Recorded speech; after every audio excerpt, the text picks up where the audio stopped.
This is my new YouTube channel and this is my first video. Sab theek?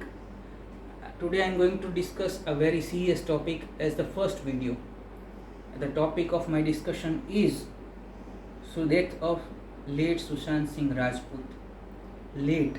It sounds so scary that Sushant Singh, who was the face and energy of the film industry as we know, and he is no more. How come this happened is a big question. ये कैसे हो गया, क्यों हो गया?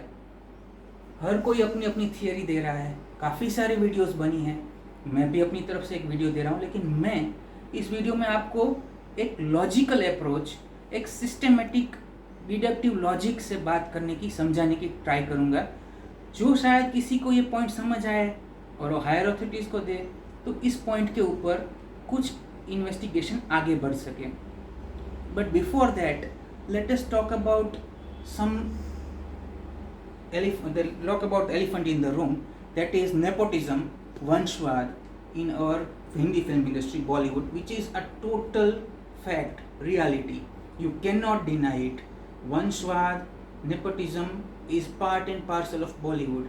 Actors, film stars, mega stars, writers, producers, directors, singers, music directors, उन सब के बच्चों को 110% फर्स्ट प्रेफरेंस दिया जाता है.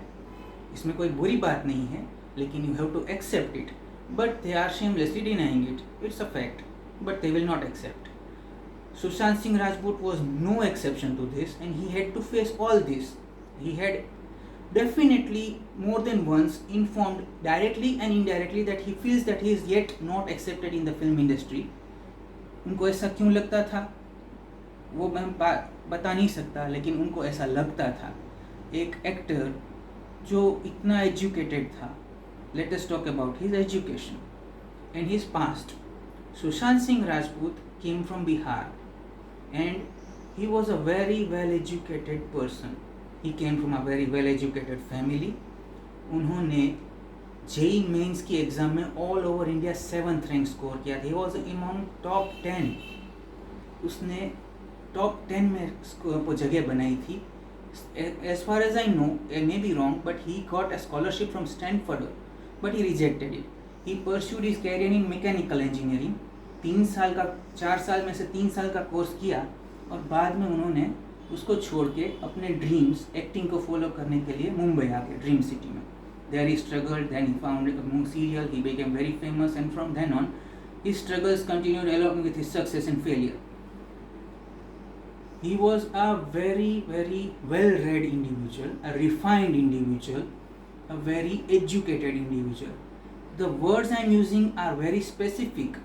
Refined होना, that doesn't mean आप अच्छे कपड़े पहन लो, आप अच्छी एक्सेंट में बात कर लो. रिफाइंड माने इंसान बहुत ही सलीके से, तहजीब वाला इंसान, उसको रिफाइंड इंसान बोलते हैं. He was very well mannered, he was very well read. Well read यानी क्या? किताबी कीड़ा नहीं था. ही रेड बुक्स, ही कंटम्पलेटेड, उसके ऊपर वो विचार करते थे, उसके ऊपर उनका चिंतन होता था. One of the famous director has quoted that Sushant Singh Rajput was the person who knew everything about everything, and it was not a derogatory comment, it was not sarcasm, but it was an appreciation, a compliment to him. So a person who is so educated, he is so versatile, and yet he commits suicide. That is a very difficult thing for me to understand. Reason being, उनकी माताजी का देहांत हुआ तब वो 16 साल के थे और उन्होंने उनकी माताजी के लिए एक कविता लिखी, इंग्लिश में लिखी थी, और वो बहुत ही भावुक कविता थी. एक 16 साल का बच्चा कविता लिखता है अपनी माता के देहांत के ऊपर. So you have to look at the thought process of that individual कि वो कितना सुलझा हुआ था. दूसरे बच्चे ऐसा नहीं करते, एक सुलझा हुआ इंसान ही ऐसा करता है. उसने अपनी कैरियर बनाई, सब किया. अभी हम इसके ऊपर तो बात कर चुके हैं, लेकिन एक पॉइंट अभी, जो लास्ट पॉइंट जो बहुत ही इम्पोर्टेंट है, कि हम इस इवेंट्स को, उनकी लाइफ की इवेंट्स के, लास्ट दिन के इवेंट्स को हम लॉजिकली, डिडक्टिव लॉजिक से सोचने का प्रयास करेंगे. I may be wrong, this is my personal point of view and it is not related or relevant to anyone else. मैं अपनी सोच आपके सामने रख रहा हूँ. आपको ठीक लगे तो लाइक करना, न लगे तो डिसलाइक कर देना, इसमें कोई बात नहीं है. I just feel like I should say this. पहली बात, मैंने सुशांत सिंह राजपूत का एक यूट्यूब में एक व्लॉग देखा था. It was from Asian Paints where they have shown his house. उसमें आप देखोगे तो he was so rich in his manners and his taste and his knowledge is quite visible in that. लेकिन इतना एजुकेटेड इंसान, इतना रिफाइंड इंसान एक दिन सुसाइड कर लेता है और वो किसी को भी बताने की ज़रूरत नहीं समझता. He doesn't write an SMS, he doesn't send a WhatsApp, he doesn't write a single note. A person who has a habit of reading, writing, he writes a poem on the death of his mother and yet he doesn't bother to write anything to anyone or to just explain why he is doing it. Second reason why I believe that this is not so-called suicide, the reason being they say that he was under depression. अगर आदमी depression में होता है तो he was under depression for 90 days and alone. अकेला आदमी, depressed आदमी, alone in his own house, no house help. वो आदमी 90 दिन तक सुसाइड नहीं करता.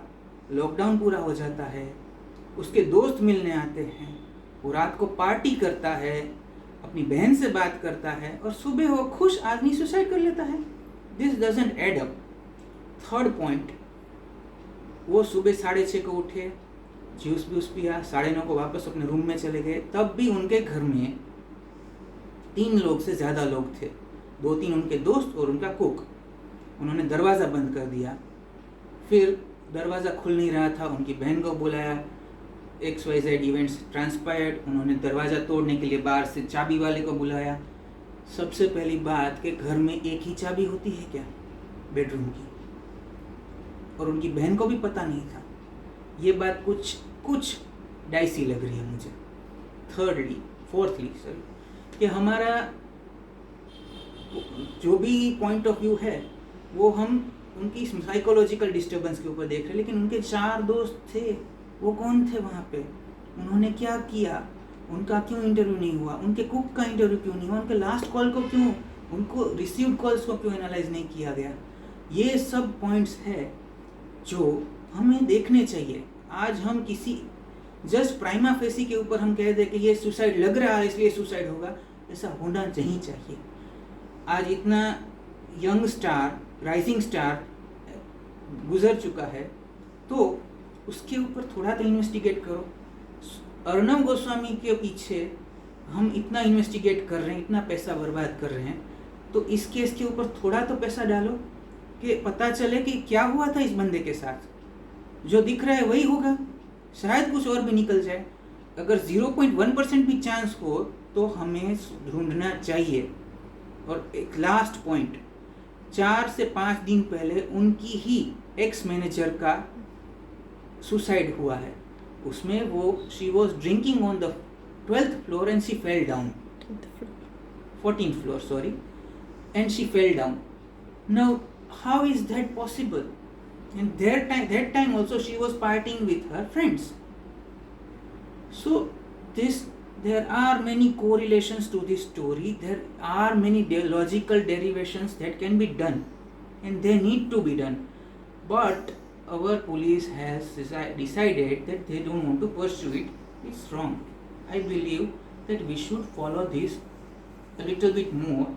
At least come to a conclusion after 7 to 8 days of investigation, rather than presuming कि ये सुसाइड ही है और हमने डिसाइड कर ही लिया है कि सुसाइड है. ये ठीक नहीं है. At least we owe this much to a person who has tried to entertain us this much. उनकी लास्ट फिल्म में he gave a message that suicide is not the option. There is always a better option. And person who is giving such a message needs to be respected. और उनकी death को इस तरह से glorify करके suicide, mental disorder करके, depression करके नहीं डिसाइड करो. इसको थोड़ा और देखो और गहराई से सोचने की कोशिश करो. कुछ और एविडेंस ढूंढो, कुछ मिलेगा. Thank you. If you like this video, please give a thumbs up. This is my first video. If possible, please subscribe. Subscribing link and everything is Share given with your below. friends. I will like to create more videos on serious topics as well as funny topics. I will be coming up with more different videos in short time. If you like it, please continue and we will have great fun together. Bye. Ciao.